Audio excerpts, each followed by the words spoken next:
हाँ, अब हम समझते हैं इसके आगे के रिलेशन को। देखिए, मैंने आपसे बोला कि इक्विवेलेंट कंडक्टिविटी और मोलर कंडक्टिविटी को हम पढ़ेंगे। देखिए, हमने लास्ट जो पढ़ा था वहाँ पर को हमारा जो डेरिवेशन रहा था लास्ट, वो रहा था स्पेसिफिक कंडक्टेंस और कंडक्टेंस का रिलेशन हमारा निकला था kappa equal to c l upon a निकला था। ठीक है ना। यहाँ पर जो आपका एल अपॉन ए आपको जो दिख रहा है, इसको हम बोलते हैं सेल कॉन्स्टेंट, जिसे हम जी स्टार से भी दिखाते हैं या 1/g भी बोलते हैं बहुत बार। ठीक है ना। यहाँ पर को मैंने सेल कॉन्स्टेंट को एक्स से बता दिया है। ठीक है ना। तो आप क्या है, आप बोल सकते हैं जो एल अपॉन ए है उसको हम क्या बोलते हैं, सेल कांस्टेंट बोलते हैं। कई बार किसी न्यूमेरिकल में सेल कांस्टेंट पूछता है तो आप क्या रिलेशन है, आप एल अपॉन ए की जगह आप डायरेक्ट यहाँ पर को जी स्टार भी लगा सकते हैं। अपने आपके बुकों में बहुत जगह बुकों में लिखा होगा। तो आप क्या कर सकते हैं, यहाँ पर को आपके पास जो कापा होता है आप कर सकते हैं यहाँ पर को सी, और यहाँ पर को बना सकते हैं यहाँ पर को जी स्टार। ये जी स्टार का मतलब आपका सेल कांस्टेंट है, या ऑब्लिक जिसको हमने एक्स माना है सेल कांस्टेंट को, वो भी आप सेल कांस्टेंट कर सकते हैं कि एल अपॉन ए की वैल्यू क्या होती है, सेल कांस्टेंट के बराबर होती है, सेल कांस्टेंट माना जाता है। ठीक है ना। तो कह रहा है सेल कांस्टेंट जी स्टार बोले एक्स बोले इज अ फिक्स्ड क्वांटिटी। ये क्या होती है, फिक्स क्वांटिटी होती है ऑफ अ पर्टिकुलर सेल। किसी पर्टिकुलर सेल के लिए क्या होती है, फिक्स क्वांटिटी होती है, and is defined as the distance between two parallel electrode of a cell divided by the area of cross section of the electrodes. आपको दिख ही रहा होगा ये रिलेशन से। तो ये क्या है, ये कह रहा है एक फिक्स क्वांटिटी किसी सेल की, और इसे डिफाइन कैसे किया जाता है, the distance between two parallel electrode, दो पैरेलल इलेक्ट्रोड के बीच की डिस्टेंस, जिसे हमने क्या बोला था, एल बोला था। ठीक है ना। उसको जब डिवाइड किया जाता है किससे, क्रॉस सेक्शन एरिया से डिवाइड किया जाता है, इलेक्ट्रोड के क्रॉस सेक्शन एरिया से डिवाइड किया जाता है, तो क्या निकलता है, सेल कांस्टेंट निकलता है। ठीक है ना। तो ये आपका क्या, आपका एल अपॉन ए क्या हो गया, आपका सेल कांस्टेंट हो गया। और मैंने आपको बताया था कि अगर एल की वैल्यू ए उसकी वैल्यू 1, तो यहाँ पर को बाहर निकल आ रही है ना कि कंडक्टेंस किसके बराबर हो रहा है, स्पेसिफिक कंडक्टेंस के बराबर हो जा रहा है। ठीक है ना। तो आपको यहाँ पर कोई एक चीज और दिखाई गई है, यहाँ पर सेल कांस्टेंट इक्वल टू आपका क्या निकाल रखा है, कापा दिखा रखा है, कापा अपॉन सी, या हम इसे हम 1/c बोले तो क्या हो जाएगा, आर 1/c यानी कि रेजिस्टेंस, तो क्या हो जाएगा, कापा आर हो जाएगा। डेट मीन से किसके बराबर हो जाएगा, स्पेसिफिक कंडक्टिविटी और रेजिस्टेंस, जो यहाँ पर कुछ चीजें लिखी गई हैं। ठीक है ना।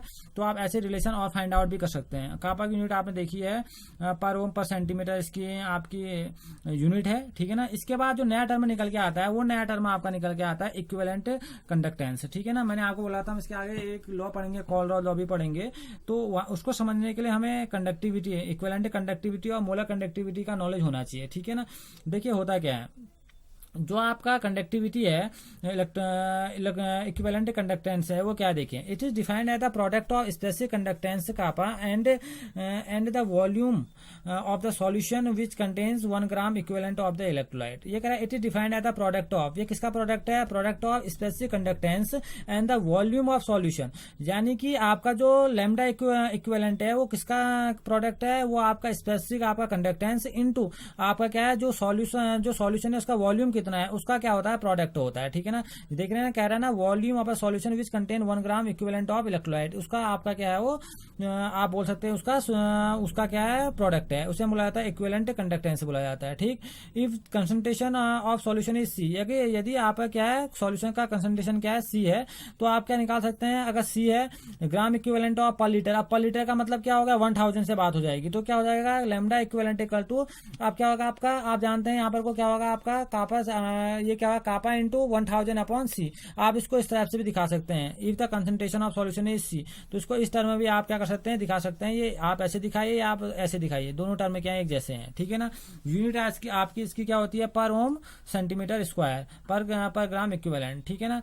अच्छा, ये कह रहा है द रेजिस्टेंस ऑफ, जैसे यहाँ पर कोई एग्जांपल भी दिया गया है, the resistance of 1 M solution of salt in 50 ohm, calculate the equivalent conductance of solution if the two platinum electrode in solution are 2.1 centimetre apart and each having the area of, इसका एरिया दे रखा है आपको, इसमें आपको length दे रखी है। ठीक है ना। आपको इसमें रेजिस्टेंस दे रखा है। ठीक है ना। आपने फाइंड आउट क्या करना है, आपने फाइंड आउट करना है इसमें आपने इक्विवेलेंट कंडक्टेंस। देखिए कापा इक्वल टू हम जानते हैं 1 अपॉन रो, यानी कि 1 upon r equal to l upon a हो जाएगा यहाँ से। अब आपको जिस जिसकी वैल्यू दी गई है आप उसकी वैल्यू रखिए। देखिए यहाँ पर उसकी वैल्यू दी गई है 1 अपॉन क्या हो जाएगा, 50 हो जाएगा। ठीक है ना। लेंथ आपको दे ही रखी है इसने, लेंथ 1 अपॉन आर की वैल्यू दी थी, कितनी लिखी है हमने, 1 अपॉन 50। लेंथ आपको कितनी दे रखी है यहाँ पर को, 2.1 दे रखी है। क्रॉस सेक्शन एरिया भी आपको दिया है 4.2 दे रखा, निकाले कितना है, 1 अपॉन 100 आ गया। अब देखिए लैम्डा इक्विवेलेंट हमने क्या बोला है, इसका फॉर्मूला किसके टर्म में बताया है, कापा और कंसंट्रेशन के टर्म में बताया है, कंसंट्रेशन सी। तो यहाँ पर को देखिए कंसंट्रेशन इसका 1n दे रखा है, 1n सॉल्यूशन बोल रखा है, तो आप क्या हो जाएगा, के कंसंट्रेशन 1n होगा, तो यहाँ पर हो गया n, यहाँ पर 1000 हो गया। अब n की वैल्यू यहाँ पर कितनी दे रखी है हमारे लिए, इस बात को हमको समझना होगा। जो हमने अभी कापा की वैल्यू निकाली थी, हमारा कितनी थी, कापा हमने निकाली थी कितनी थी, 1 अपॉन 100 थी। ठीक है ना। यहाँ 1/100 कर दीजिए 1000 और n की वैल्यू कितना n सॉल्यूशन है 1n सॉल्यूशन है तो 1 आ गया। तो यहाँ लैम्डा इक्विवेलेंट की वैल्यू कितनी आ गई 10 आ गई। बहुत सिंपल न्यूमेरिकल है, आप ऐसे करेंगे तो आपको भी ये चीजें बनने लग जाएंगी। ठीक, इसके बाद आता है एक और टर्म इसे बोला जाता है मोलर कंडक्टिविटी या मोलर कंडक्टेंस। देखिए क्या होता है, इसे दिखाया जाता है आपका लैम्डा एम से, ठीक है ना, या म्यू से भी इसको दिखाया जाता है। It is defined as the product of specific conductance and volume in. अब देखिए यहाँ पर को क्या था, वहां पर को अगर आप देखेंगे वॉल्यूम इन मिलीलीटर था, यहाँ पर वॉल्यूम इन मिलीलीटर है, लेकिन यहाँ पर क्या है देखिए in which contains 1 mole of electrolyte. अब यहाँ पर को वही चीज है, लैम्डा एम इक्वल टू क्या है, दोनों के लिए वही बात है, कापा इंटू वी आना है आपका, आप जानते हैं वी माना क्या वॉल्यूम है आपका, ठीक है ना। यहाँ पर इसको किससे दिखाते हैं, म्यू से भी दिखा देते हैं, तो वही चीज यहाँ से निकल आएगी। अब यहाँ पर को हमने क्या कर दिया, यहाँ पर को हमने क्या ले लिया, एम ले लिया है, ठीक है ना। तो क्या वही आएगा लैम्डा इक्वल टू के इंटू 1000/m, ठीक। तो एम का मतलब यहाँ वही चीज है जो यहाँ आप निकाल रहे हैं, ठीक। तो ये कह रहे थे डिफाइन था product of conductance of and the volume in which contains 1 mole of electrolyte. यहाँ मोल को, मोलरिटी को, इन चीजों को क्या करेगा, डिफाइन करेगा, ठीक है ना। इसलिए इसको बोला जाता है मोलर कंडक्टेंस। यहाँ मोलरिटी के अगर कोई मोलरिटी के टर्म में दिया है, जैसे आपको यहाँ पर एग्जांपल दिख रहा है 0.08 m solution is specific conductivity ये दे रखी है, और 0.1 m सॉल्यूशन इज रेसिस्टिविटी दे रखी है। तो आप इससे इजीली क्या कर सकते हैं, इस चीज को फाइंड आउट कर सकते हैं। देखिए फॉर्मूला है यहाँ पर को मोलरिटी दे रखी है, यहाँ पर को रख लीजिए, कापा की वैल्यू दे रखी है, उसको स्पेसिफिक कंडक्टिविटी को यहाँ पर को रख दीजिए 1000, सीधे निकल जाएगी आपकी क्या मोलर कंडक्टिविटी। तो मोलर कंडक्टिविटी को फाइंड आउट करने का बहुत सिंपल सा तरीका है, दोनों वही चीजें, एक कंसंट्रेशन से मल्टीप्लाई होता है, स्पेसिफिक आपका एक जगह आपकी कंसंट्रेशन की बात आती है, एक जगह आपकी मोलरिटी की बात आती है, और डिवाइड हमने कापा को उससे करना है। देखिए कापा अपॉन एम, यानी कि यहाँ पर कापा मतलब आपका क्या है, आपकी स्पेसिफिक कंडक्टिविटी है, आपको ने विद रिस्पेक्ट किसके रिस्पेक्ट काम किया है, मोलरिटी के, और यहाँ पर ऊपर आप देख रहे हैं ऊपर किसके रिस्पेक्ट में काम किया, आपने कंसंट्रेशन के रिस्पेक्ट में किया है। तो यहाँ पर कोई है आपकी इक्विवेलेंट कंडक्टिविटी और मोलर कंडक्टिविटी। तो हमने जाना मोलर कंडक्टिविटी, इक्विवेलेंट कंडक्टिविटी के बारे में जाना। अब अपने बुक में आप देख लीजिएगा, उसमें आप कंडक्टिविटी को मेजरमेंट करने के तरीके भी हैं, थ्योरेटिकल पोर्शन है वो बहुत सारा, उसे भी वहाँ से बुक से देखिएगा। तो मैं बेसिक से आपको बता चुका हूँ कि इसके अंदर आपने पढ़ना क्या है, सेल कांस्टेंट क्या है बता चुके हैं। देखिए अब यहाँ से एक लॉ निकल के आता से बोला जाता है कॉलरॉज लॉ, ठीक है ना। अब जो कॉलरॉज लॉ है उससे पहले हमें समझना होगा कि वीक इलेक्ट्रोलाइट और स्ट्रॉन्ग इलेक्ट्रोलाइट क्या होते हैं। देखिए अगर हम वीक और स्ट्रॉन्ग की बात अगर आपसे करें ना, तो स्ट्रॉन्ग इलेक्ट्रोलाइट क्या होते हैं, जो कंप्लीटली क्या हो जाते हैं, डिसोशिएट हो जाते हैं, उसे हम बोला जाता है जो, यानी कि जिनका डिसोसिएशन जो होता है कंप्लीट होता है, उसे बोला जाता है, हम बोलते हैं उन्हें आपके स्ट्रॉन्ग इलेक्ट्रोलाइट, जैसे KCl है। अगर इन्हें आप वाटर में डिजोल्व करेंगे तो ये इनका जो डिग्री ऑफ डिसोसिएशन होता है वो क्या होता है, हाई होता है, ठीक है ना, यानी कि पूरी तरह डिसोशिएट हो जाते हैं। और जो जिनका लोअर डिग्री का डिसोसिएशन होता है उन्हें हम बोलते हैं वीक इलेक्ट्रोलाइट, जैसे एसिटिक एसिड होता है। अगर आप ऐसे इलेक्ट्रोलाइट हैं जिनको अगर आप क्या करें, डिजोल्व करें, वाटर में करें, यानी कि डाइल्यूट करें, इनको डाइल्यूशन करने के बाद इनकी जो डिग्री ऑफ डिसोसिएशन होती है वो लोअर होती है, ठीक है ना। तो ये लोअर आपके वीक इलेक्ट्रोलाइट्स होते हैं, और स्ट्रॉन्ग इलेक्ट्रोलाइट का जो होता है डिग्री ऑफ डिसोसिएशन वो बहुत ज्यादा हाई होता है, ठीक है ना। तो ये सब डाइल्यूशन की बात यहाँ पर को निकल के आती है, ठीक है। तो यहाँ पर को जो मेजरमेंट किया जाता है डिग्री ऑफ डिसोसिएशन से किया जाता है, ठीक है। अब जो हम कॉलरॉज लॉ पढ़ते हैं, या हम कॉलरॉज लॉ क्यों आया इसके बारे में थोड़ा बात कर लेते हैं। कॉलरॉज लॉ आया जब आयन से क्या होते हैं, जब जैसे सॉलिड डाइल्यूट किए जाते हैं तो आयन से क्या करते हैं, माइग्रेट करते हैं। तो कॉलरॉज लॉ ने बताया था, इसे बोला था independent migration of ion. Ion जो होते हैं उन्होंने क्या बताया था, उन्होंने बताया था जो हम मोलर कंडक्टिविटी की बात करते हैं, ठीक है ना। यहाँ पर इन्होंने वर्ड दिया था लिमिटिंग मोलर कंडक्टिविटी, ठीक है ना। तो इन्होंने बोला था limiting molar conductivity of an electrolyte can be represent as the sum of individual contribution of the anion and cation of the electrolyte. इन्होंने क्या था, जो इलेक्ट्रोलाइट आप डिजोल्व कर रहे हैं उसके सम के बराबर होगा आपकी लिमिटिंग मोलर कंडक्टिविटी, ठीक है ना। तो ये बताया था आपके कॉलरॉज लॉ ने, ठीक।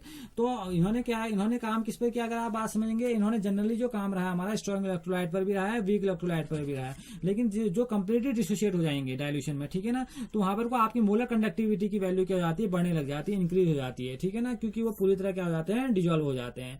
तो वहां पर को जो आगे मोलर कंडक्टिविटी आती है वो उसकी जो कंडक्टिविटी होती है वो बढ़ने लग जाती है, इंक्रीज होती है, लेकिन ऐसा नहीं होता है वीक इलेक्ट्रोलाइट के लिए, ठीक है ना। तो वहां पर के लिए कुछ अलग केसेस होते हैं, ठीक। पहले हम आप समझते हैं कि कॉलरॉज लॉ क्या है। देखिए कह रहा है this law states that the equivalent conductivity of an electrolyte at infinite dilution is the sum of infinite dilution, यानी कि इनफाइनाइट इक्विवेलेंट लिखा है यहाँ पर को, infinite dilution is the sum of ionic conductance of a cation and anion given by the electrolyte at infinite dilution. ये बोल रहा है, ये लोग कह रहा है जो इक्विवेलेंट कंडक्टिविटी होगी किसी भी इलेक्ट्रोलाइट की, किसमें, इनफाइनाइट डायल्यूशन में। इनफाइनाइट डायल्यूशन के ऊपर आप क्या लगा लेंगे, इनफाइनाइट लगा लेंगे, ठीक है ना। आपको यहाँ पर को दिख रहा होगा, यहाँ पर को इनफाइनाइट आप लगा लेंगे। और इनफाइनाइट आपका जो डायल्यूशन है किसके इक्विवेलेंट होगा, कह रहा है ये इक्विवेलेंट होगा आपके, किसका कह रहा है, देखिए is the sum of ionic conductance of cation anion, जो आपने इलेक्ट्रोलाइट डाले हैं उस डायल्यूशन में, उसके क्या होगा, सम के बराबर होगा। जैसे आप उसने बोल दिया ए और बी, तो इनके इनफाइनाइट डायल्यूशन के क्या होगा, सम के बराबर होगा। जैसे आपने कंसिडर किया कोई सॉल्ट NaCl, ठीक है ना, इसकी आपने इक्विवेलेंट कंडक्टिविटी की बात की इनफाइनाइट डायल्यूशन पर, तो क्या होगा, तो बोलेंगे हम इनफाइनाइट डायल्यूशन पर जो कंडक्टिविटी होगी NaCl की, वो किसके बराबर होगी, Na प्लस और प्लस किसके, Cl माइनस पर, ठीक है ना। तो आपको सिंपल सा टर्म आ जाएगा। तो अगर आपसे कोई पूछेगा तो आप बोल सकते हैं इसकी इनफाइनाइट की जो होगी आप बोलेंगे NaCl, तो जो NaCl बराबर होगा किसके होगा, इनफाइनाइट डायल्यूशन पर कैटायन की, यानी कि Na प्लस और प्लस लैम्डा यहाँ पे इनफाइनाइट डायल्यूशन पर Cl माइनस की, ठीक है ना। This term are known as ionic mobility of ion, इन्हीं को क्या बोला जाता है डायल्यूशन में, आयनिक मूवेबिलिटी बोला जाता है कैटायन और एनायंस की, ठीक है ना। अब इसको कह रहे हैं for the type of AX और BY टाइप में देखेंगे तो यहाँ पर को आपको एक टर्म आ रहा है, जैसे दिखा रहा है ना आपको 1/Z प्लस, ठीक है ना, और यहाँ पर क्या है 1/Z माइनस। यहाँ पर को जो आपके Z प्लस और Z माइनस है वो चार्ज है कैटायन और आयन के रेस्पेक्टिवली, जो भी उसके चार्ज होंगे आप उसके चार्ज को क्या करेंगे 1/ में लेके करेंगे। ये इसके आप बोल सकते हैं ये इसके न्यूमेरिकल को सॉल्व करने का तरीका है। आइए इसको समझते हैं न्यूमेरिकल के अंदर से।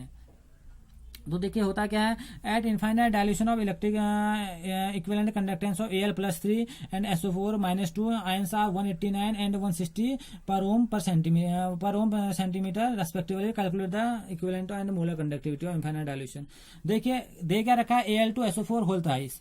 अब आप क्या करेंगे, जब आप इसकी कंडक्टिविटी को खोलने की कोशिश करेंगे तो होगा क्या, देखिए 1/3 क्यों लगा रखा है इसके आगे, क्योंकि हम क्या कर रहे हैं Al2SO4 होल थ्राइस की बात कर रहे हैं। देखिए आप जानते हैं ये क्रॉस सेक्शन में जाते हैं तो क्या होगा 1/3, Al के बाद Al का चार्ज कितना होता है +3, प्लस क्या होगा आपका 1/2। अब ये 2 कहां चला जाएगा, SO4 के लिए, क्योंकि इसके यहां चल जाएंगे तो क्या होगा 1/2, SO4 का चार्ज कितना होता है -2, ठीक है ना। तो 1/3, अब Al2 की वैल्यू आपको यहाँ पर को दी है 189 और इसकी दी है 160, सॉल्व कर लीजिए तो आपकी क्या निकल जाएगी, यहाँ से इनफाइनाइट डायल्यूशन पर मोलर कंडक्टिविटी निकल जाएगी, ठीक है ना। और यही बात मैं आपसे कह रहा हूँ, मोलर कंडक्टिविटी निकल गई आपकी, ठीक है, क्लियर है। एप्लीकेशन में क्या है, this law can be used to determine the equivalent conductivity of weak electrolyte.